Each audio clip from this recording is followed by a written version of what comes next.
وہ وقت یاد کرنے کے لائق ہے جب عمران کی بیوی نے کہا کہ اے پروردگار، جو بچہ میرے پیٹ میں ہے میں اس کو تیری نظر کرتی ہوں، اسے دنیا کے کاموں سے آزاد رکھوں گی، تو اسے میری طرف سے قبول فرما، تو تو سننے والا ہے، جاننے والا ہے۔ پھر جب ان کے ہاں بچہ پیدا ہوا تو کہنے لگی کہ پروردگار، میرے تو لڑکی ہوئی ہے، جبکہ اللہ خوب جانتا تھا جو ان کے ہاں ولادت ہوئی تھی، اور نہ ہوتا لڑکا مانند اس لڑکی کے۔ اور کہنے لگی میں نے اس کا نام مریم رکھا ہے، اور میں اس کو اور اس کی اولاد کو شیطان مردود سے تیری پناہ میں دیتی ہوں۔ تو اس کے پروردگار نے اس کو پسندیدگی کے ساتھ قبول فرمایا اور اسے اچھی طرح پرورش کیا، اور زکریا کو اس کا کفیل بنایا۔ زکریا جب کبھی عبادت گاہ میں اس کے پاس جاتے تو اس کے پاس کھانا پاتے۔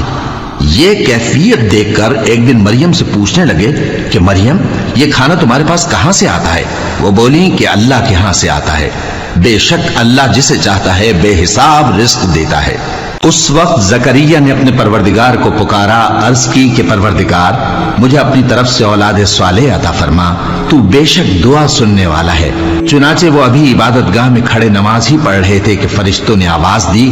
کہ زکریا، اللہ تمہیں یحییٰ کی بشارت دیتا ہے،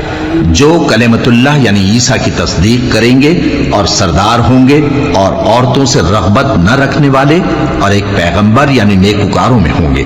زکریا نے کہا، اے پروردگار، میرے ہاں لڑکا کیوں کر پیدا ہوگا کہ میں تو بڈھا ہو گیا ہوں اور میری بیوی بانجھ ہے؟ فرمایا، اسی طرح اللہ جو چاہتا ہے کرتا ہے۔ زکریا نے کہا کہ پروردگار، میرے لیے کوئی نشانی مقرر فرما دے۔ فرمایا، تمہاری نشانی یہ ہے کہ تم لوگوں سے 3 دن اشارے کے سوا بات نہ کر سکو گے،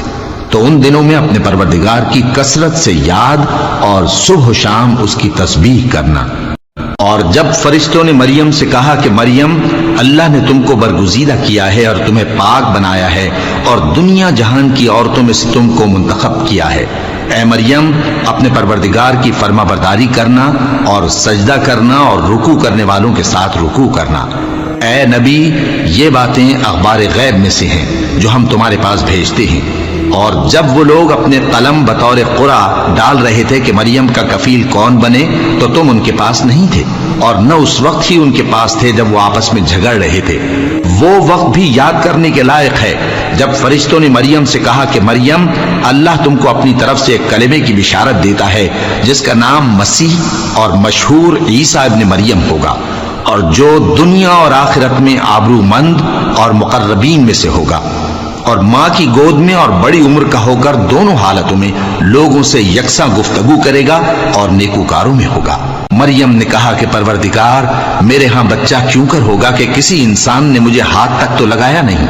فرمایا کہ اللہ اسی طرح جو چاہتا ہے پیدا کرتا ہے، جب وہ کوئی کام کرنا چاہتا ہے تو ارشاد فرما دیتا ہے کہ ہو جا، تو وہ ہو جاتا ہے۔ اور وہ اسے کتاب و حکمت اور تورات اور انجیل کا علم عطا کرے گا، اور عیسیٰ بنی اسرائیل کی طرف پیغمبر ہو کر جائیں گے اور کہیں گے کہ میں تمہارے پاس تمہارے پروردگار کی طرف سے نشانی لے کر آیا ہوں، وہ یہ کہ تمہارے سامنے مٹی سے پرندے کی صورت بناتا ہوں، پھر اس میں پھونک مارتا ہوں تو وہ اللہ کے حکم سے سچ مچ پرندہ ہو جاتا ہے، اور پیدائشی اندھے اور ابرص کو تندرست کر دیتا ہوں، اور اللہ کے حکم سے مردوں کو زندہ کر دیتا ہوں، اور جو کچھ تم کھا کر آتے ہو اور جو اپنے گھروں میں جمع کر رکھتے ہو سب تم کو بتا دیتا ہوں۔ اگر تم صاحب ایمان ہو تو ان باتوں میں تمہارے لیے نشانی ہے، اور مجھ سے پہلے جو تورات نازل ہوئی تھی اس کی تصدیق بھی کرتا ہوں، اور میں اس لیے بھی آیا ہوں کہ بعض چیزیں جو تم پر حرام تھیں ان کو تمہارے لیے حلال کر دوں،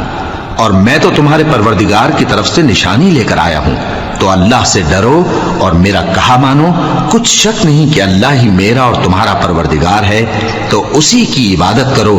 یہی سیدھا رستہ ہے۔